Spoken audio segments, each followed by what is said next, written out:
de course ici à Misano. Ce matin on aura les qualifs, cet après-midi la première course. Il fait toujours aussi chaud ici. Si vous n'avez pas suivi la première vidéo avec les essais, toute la préparation du week-end, je vous invite à aller la regarder. Ça vous aidera à mieux comprendre où on en est dans le week-end. Vous avez toutes les Lamborghini partout qui sont là, devant le réceptif. Une Diablo 6 litres, une Diablo GTR.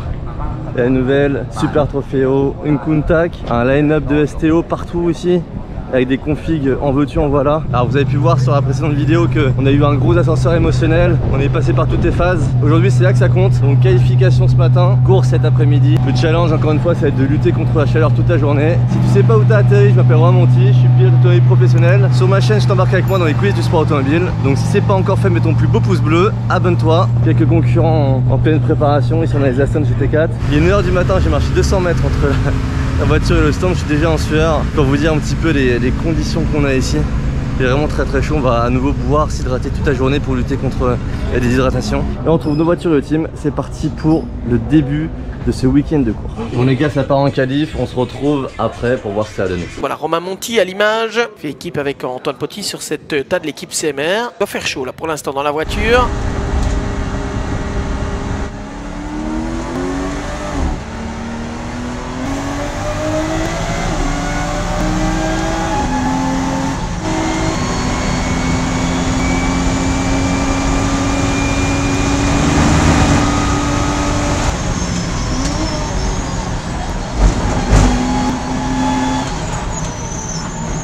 Monti qui est rapide dans le premier secteur, rapide dans le deuxième également. On va attendre le chrono. Alors je reprends, ouais, non, on relâche son effort du côté de Romain Monti pour essayer de se réserver un tour libre.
Et Romain Monti, très bon deuxième chrono pour Romain Monti sur la Toyota de l'équipe CMR. Voilà qui va faire du bien à toute l'équipe CMR et au moral de cette équipe CMR qui avait vécu un début de saison pas toujours simple. Bon les gars, comme prévu, un bordel en piste pas croyable. Je fais P2 sur ma qualif, la short de la qualif, c'est pour ça que vous voyez que je suis tout dégoulinant. On fait du coup deuxième au général, deuxième de la catégorie. Donc bonne qualif pour nous au niveau de la position. C'est vraiment top de faire une première ligne. Et c'est cool parce que vraiment nous on a travaillé comme il fallait pour mettre tout bout à bout, faire le meilleur que ce qu'on pouvait faire. Donc encore une fois P2 là c'était le mieux que ce qu'on pouvait faire. Et là bah, sur la Q1 où roulait Antoine, triplé Mercedes devant. Et sur la Q2 la Mercedes qui me met je crois 8 dixièmes et demi. Donc quand je vous disais qu'il y a un écart énorme avec les Mercedes ce week-end, c'est affolant. Et ça dure un peu depuis le début du championnat. Et j'arrive pas trop à comprendre pourquoi est-ce qu'on laisse faire, parce que là, nous derrière après c'est hyper serré. Et là tu as une marque qui est 4, 5, 6, 7, 8 dixièmes devant. Donc en fait à la régulière malheureusement on peut pas faire grand chose. Et moi sur mon chrono, sur ma qualif, c'était vraiment le bordel. J'ai doublé à tous les tours.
même mon tour le plus vite, je pense que c'est un tour qui est gêné où je double une voiture. Et honnêtement dans ma tête je pensais vraiment le lâcher, mais voilà, j'ai continué, j'ai poussé, ça fait P2 au général, mais voilà, gêné de partout, les gens ils font pas trop gaffe en piste. En tout cas voilà, le résultat est là, une P2 c'est top, ça nous met dans les bonnes dispositions pour la course 2. Et Antoine sur sa qualif, ça a été compliqué aussi avec le trafic pour trouver un tour libre pour faire un chrono. Je crois qu'il termine P16 à je crois que c'est 2 dixièmes de P6 pour vous donner un petit peu les égards comment ils sont serrés, sauf avec les Mercedes devant qui sont bien plus loin. Donc voilà, course 1 cet après-midi, on part assez loin, donc ça va être chaud, on va falloir se battre pour remonter dans le classement. Vous nous connaissez, on va rien lâcher. Et course 2 demain, on partira première ligne, et donc ça sera à suivre sur la course 2 demain. Donc c'est Antoine qui prend le départ de la course de la 16e position. On changera environ à mi-course. On se retrouve tout à l'heure, souhaitez-nous bonne chance.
Bon les amis, cette première course ne s'est pas du tout déroulée comme prévu. Juste avant le changement de pilote à la 35e minute, il y a la biellette de direction qui a cassé sur la voiture.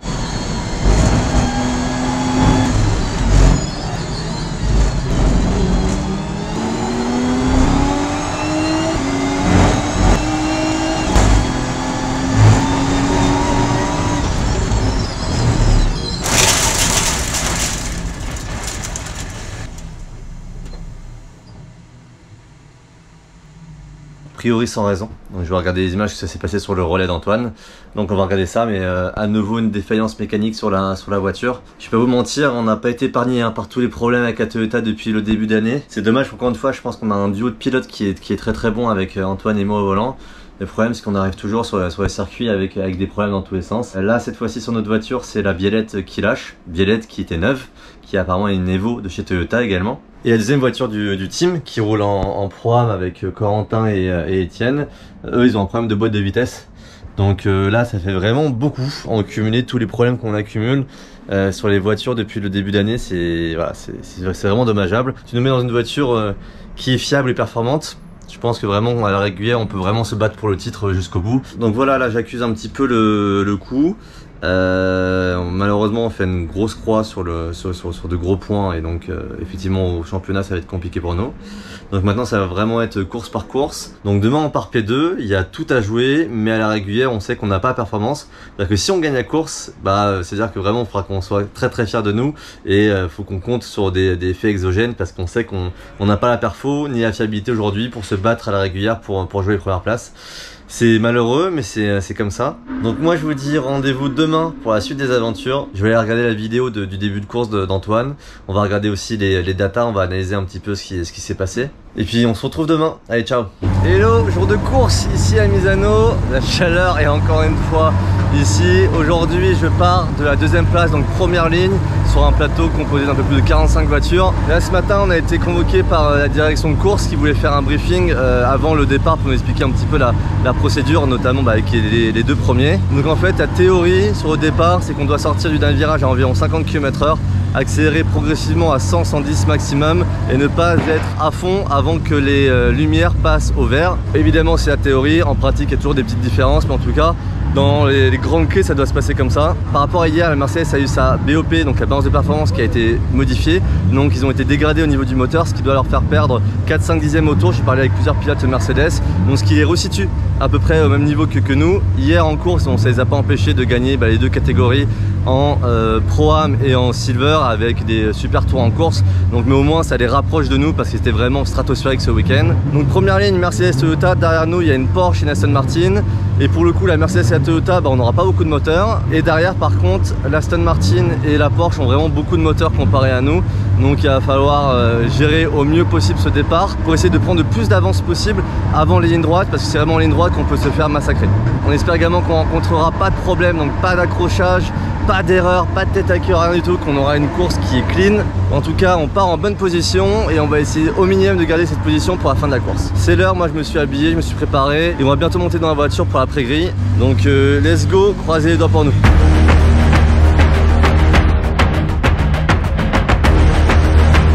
Quelques mots avant de partir. Alors évidemment ce sera une course difficile, on sait que la gestion des pneus sera difficile parce qu'il fait de plus en plus chaud. Effectivement, mais c'est chaud pour toutes les voitures. On part depuis la première ligne, on espère que c'est une bonne course. On sait que les Mercedes sont vraiment très fortes. Nous on a maximisé nos performances en étant ici. On espère ne pas avoir de problème durant la course. On a eu pas mal de problèmes avec la voiture depuis le début de l'année. En termes de performance, avec Antoine et l'équipe, on est dans le coup, mais on croise les doigts pour avoir une bonne course. Comment est-ce que ça va être difficile de garder les voitures derrière vous? Ouais, on manque un peu de puissance. Dans les lignes droites, c'est assez difficile pour nous. Donc j'espère qu'avec Enzo Giulia, on pourra avoir un bon départ. Et l'objectif, ce sera de creuser l'écart avant la longue ligne droite, parce que sans ça, je pense qu'on ne sera pas très bien à la fin de la course. On vous souhaite une bonne course. Merci Romain Monti et Antoine Petit.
Laurent Hurgon sur cette Alpine et ça commence à s'animer derrière avec l'attaque notamment de Sacha Botman sur Romain Monti qui a déjà été dépassé par la Porsche de Moritz Wieskirchen.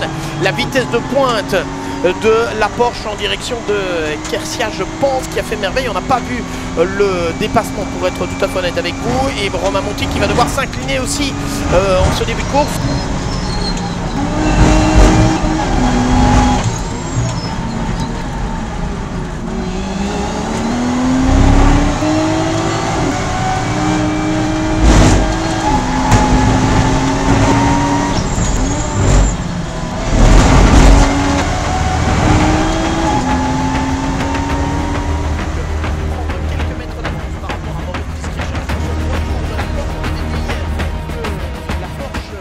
Romain Monti attaqué maintenant par Erwan Bastard.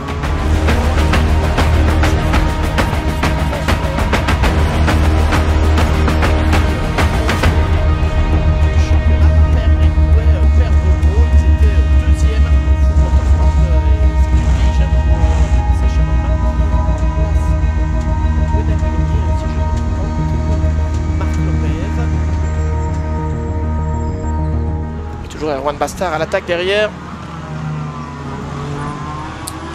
Romain Monti, on a une autre.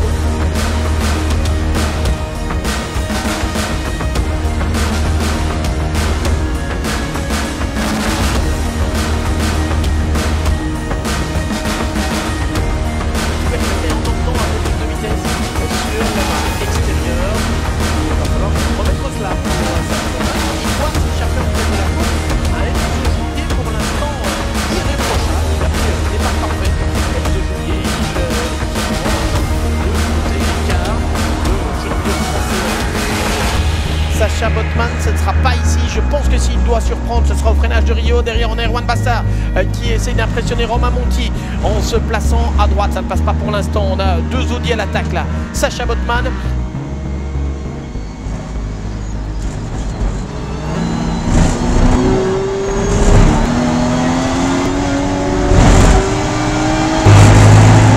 Regardez Maurice Wiskirchen qui va essayer de déboîter Sacha Botman, qui l'a bien compris. Il vient défendre sa position sur la ligne intérieure. Sacha Botman, l'attaque de Maurice Wiskirchen dans le virage de Quercy. Il a freiné tard, trop tard, peut-être. Oui, trop tard. Parce que vous le voyez, Sacha Botman peut contre-attaquer, reprendre l'avantage. Romain Monti qui essaye également de venir se mêler à la bagarre et qui empêche Maurice Wiskirchen d'élargir la trajectoire dans ce virage de Tramonto. Et il fait le jeu, Romain Monti, bien malgré lui, mais il fait le jeu de Sacha Botman parce que la Porsche n'a pas pu prendre la trajectoire idéale. Et Romain Monti qui est à côté en vitesse de pointe, avantage pour la Cayman normalement face à la Supra.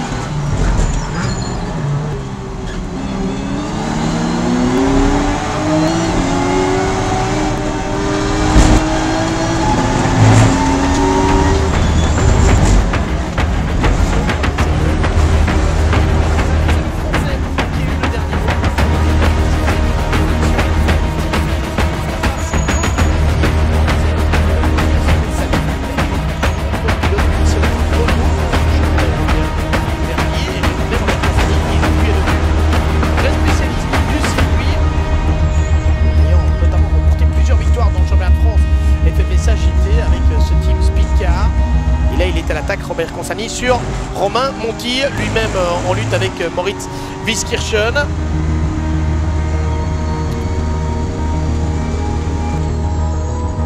Oh, et ça s'anime entre Robert Consani et Romain Monti.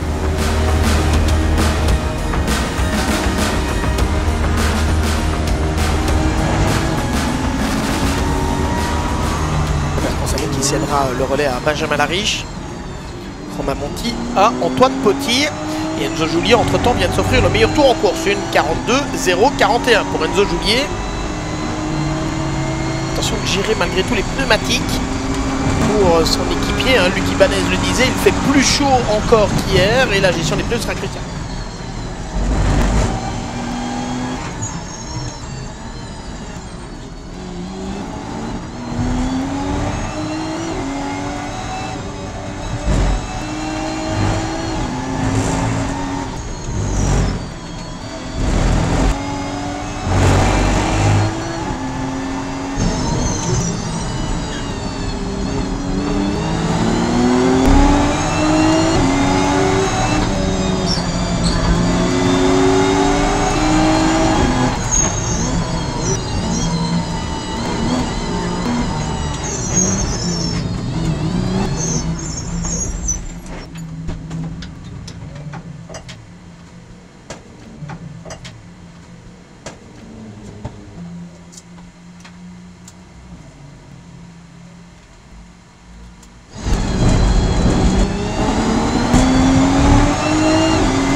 Bon les copains, à la fin c'est podium, on termine à la 3e position. Antoine Fauti, Romain Monti.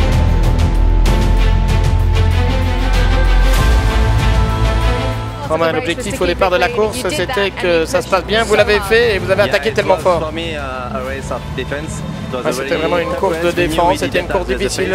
On savait qu'on n'avait pas vraiment le rythme, donc aujourd'hui on est vraiment très heureux.